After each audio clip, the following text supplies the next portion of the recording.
All right, so are you ready to dive in? Absolutely. Let's do it. Okay. Today we're tackling something we all do like every single day. Talking. Right, talking to other humans. Yeah. We're going beyond just like shooting the breeze, though. Right? This deep dive is about the art of conversation, how to make it smoother, I like that. more engaging, and honestly more successful. Whether it's dating or friendships. Exactly. Okay. The kind of conversations that don't just like fizzle out after 2 minutes. Oh, I had too many of those. I know, right? Yeah. But the best part, What's that? our source material is super practical. Yeah, okay. It's not just theory. Mhm. It gives us real-world phrases and examples. Ooh, I like that. It's like a cheat sheet for those tricky social situations. So it's like having a secret decoder ring for how to talk to people. Yes, exactly. I love that. So first scenario, Okay. the classic party situation. Right. You're in a room full of people, music's blasting, you see someone interesting across the room, but then what? Yeah. How do you break the ice without using a cheesy pickup line? Well, the source material I was looking at really emphasizes keeping it simple Okay. and authentic. Hmm. So instead of like trying to be super witty, Right. you can just start with a simple introduction. Like what? Something like, "Hi, I don't think we've met. I'm your name." Okay, I can see that being way less intimidating than trying to come up with some amazing opening line. Right. Yeah.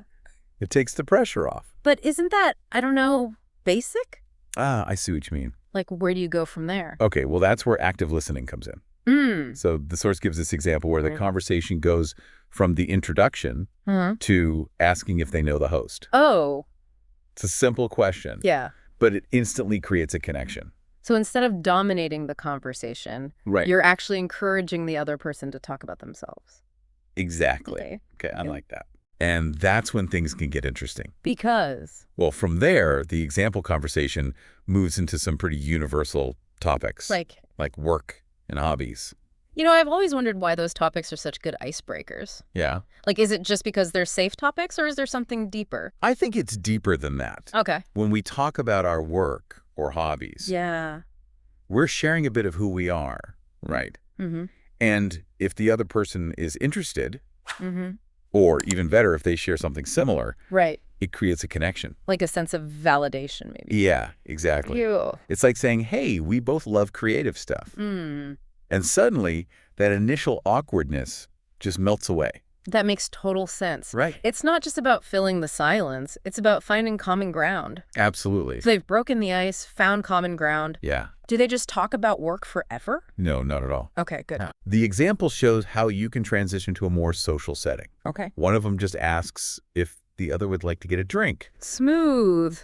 Right. So smart. It's a way to move beyond the small talk and just relax. I can totally see that working. Yeah. But what about those times when you're not at a party, Okay. but you still need help figuring out a tricky social situation? Oh, like what? Like, say you have a date and you're totally freaking out.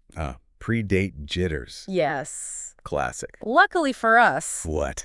our source has advice for that too. All right, tell me more. There's this sample dialogue between two friends. Okay. One's asking for advice about a date. So helpful. I know, right? Yeah. So I'm all ears because I'm definitely the type who needs a pep talk before a date. Uh-huh, me too. Okay, so what does the source say?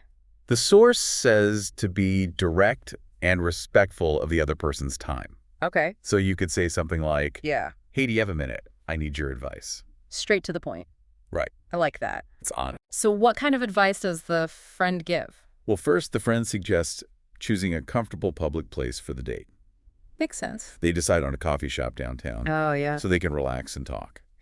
Okay, coffee's always a good first date move. For sure. But what about the conversation itself? Yeah. Like, are there any tips on what to talk about or Right. what not to talk about? Oh, for sure. Spill the tea. The source says to keep it light Okay. and avoid anything controversial, like politics Right. or past relationship. Okay, bringing up exes on a first date? Yeah, Probably not the best idea. definitely not. But sometimes those topics just come up naturally, you know? Sure. How do you handle that without looking like you're avoiding the question? That's a great point. Like, I don't want to seem superficial Right. or like I'm hiding something. Well, it is a delicate balance, Yeah. and there's no one right answer. Right. But a key takeaway from the source is to be mindful of the emotional tone. First dates are all about building rapport. Okay. So instead of getting into a heated debate about politics, Right. you could steer the conversation towards something lighter. Okay. Something that allows you to connect on a personal level. That makes a lot of sense. Right. Yeah, it's like building a house. Uh-huh. You need a good foundation before you start adding walls and a roof. I like that analogy. So we've covered meeting someone new at a party and asking for dating advice. Uh-huh. What's the next scenario our source tackles? Reconnecting with an old friend. Ooh. You know that moment when you see someone you haven't seen in ages? Yeah. And you're both so excited? Yes. It's the best. I love those moments. You too. But I'll admit, sometimes I freeze up Oh, no. and I just say, hey, it's been a while. Well, even simple phrases like that can be really effective. Right. They show genuine interest, which is a great way to rekindle a connection. Okay, that's reassuring. There's an example in the source where one person says, wow, it's been ages. How have you been? Yeah. And it sets a positive tone for the conversation. Okay, so it doesn't have to be complicated. Nope. But what about catching up on, like, everything? Everything. Yeah, like all the years of life updates. I know what you mean. It's like I have to fit everything into 5 minutes. Yeah, it can be overwhelming. Right. So here's where asking open-ended questions can really help. Instead of giving a quick rundown of your own life, you can encourage the other person to share. By asking questions. Yes. Okay, so instead of saying, I work as a job title now, Yeah. you could say, what have you been up to? Tell me everything. Exactly. Yeah, okay. And that shows you're actually interested in what they have to say. Not just waiting for my turn to talk. Right. Interesting. It's about reconnecting. Not just exchanging information. Exactly. So it's like you're saying, hey, I really want to know what's been going on in your life. Yeah. Instead of just waiting for your turn to talk. And you know what I find really helpful in the source material? Right. It shows us how to ask these open-ended questions naturally. Okay. Like when one person mentions they started a travel blog, the other person doesn't just say, oh, cool. Right. They ask follow-up questions. Right. Like, where have you traveled to? Or what made you start the blog? So you're not just acknowledging what they said. Right. You're digging deeper. Exactly. Showing you're really interested. It turns catching up into something way more meaningful. I like that. And what's even better, What? the source shows us how to turn that rekindled connection into a plan. To do what? To hang out again. Ooh, smart. It suggests ending the conversation with a specific plan. Like Grabbing coffee or setting a date to get together. because let's be honest, how many times have we said we should totally hang out sometime? Oh, I know. And, Nothing. it happens all the time. But if you make a specific plan, you're way more likely to follow through. Exactly. It So shows you're serious. it's not just being polite. Right. You're showing them you actually want to spend time with them. I'm definitely taking notes on that one. It's a simple change, Yeah. but it can make a big difference. Turning a chance encounter into a real friendship. Exactly. So we've covered meeting someone new, asking for advice, Yeah. and reconnecting with an old friend. 3 pretty different situations. Right.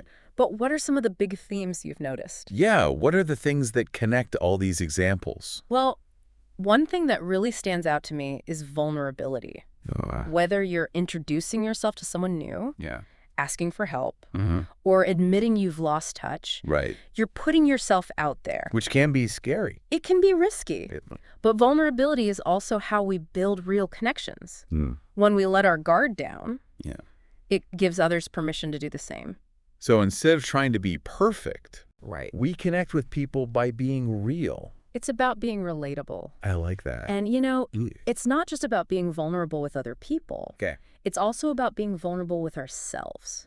What do you mean? It's about acknowledging our own insecurities and realizing they don't make us less worthy of connection.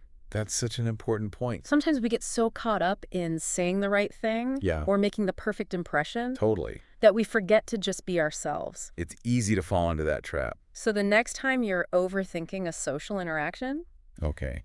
take a deep breath and remind yourself it's okay to be vulnerable. I love that. Give yourself permission to relax. And let go of the pressure. Exactly. So besides vulnerability, Yeah. what else did we learn from this deep dive? Another big theme is active listening. Oh, yeah. In every example, Uh-huh. the conversations flow better Okay. when people are truly listening to each other.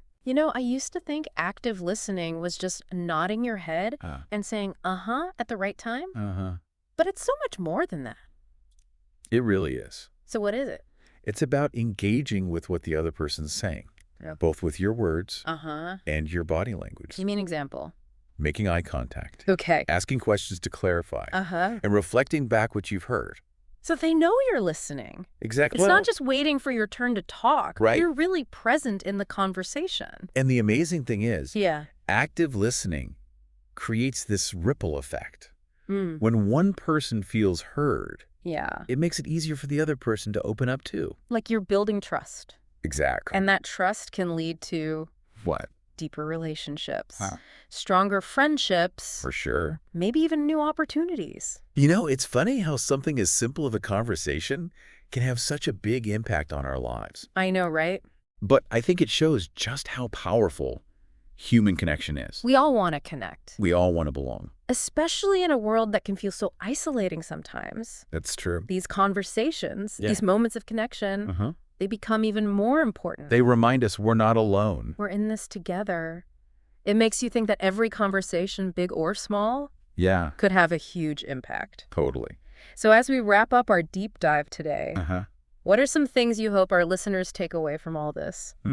That's a good question. What's that one nugget of wisdom they can use in their own lives? I think the biggest thing is Yeah. approach every conversation with curiosity Okay. and be open to what might happen. See it as a chance to learn something new, Exactly. like No, just a chore. it's like shifting our mindset. From seeing conversations as transactions, Yeah. seeing them as adventures. I love that. Because you never know where a conversation will lead. Right. It could be a new friendship, a business opportunity. Or even a life-changing moment. Wow. And it all starts with that willingness to connect To just start talking. and listen with an open heart. So to our listener, I challenge you. To what? What conversations are you going to start today? Who will you connect with? What new things will you discover? That's a great challenge. And remember, you don't have to be a master communicator Right. to make a real connection. Just be yourself. Be curious. And be open to possibilities. And most importantly, have fun. Yes. When you enjoy connecting with people, Mm-hmm. it shows. And it makes those conversations even better. So go out there and start talking. And watch your relationships grow. Happy connecting, everyone.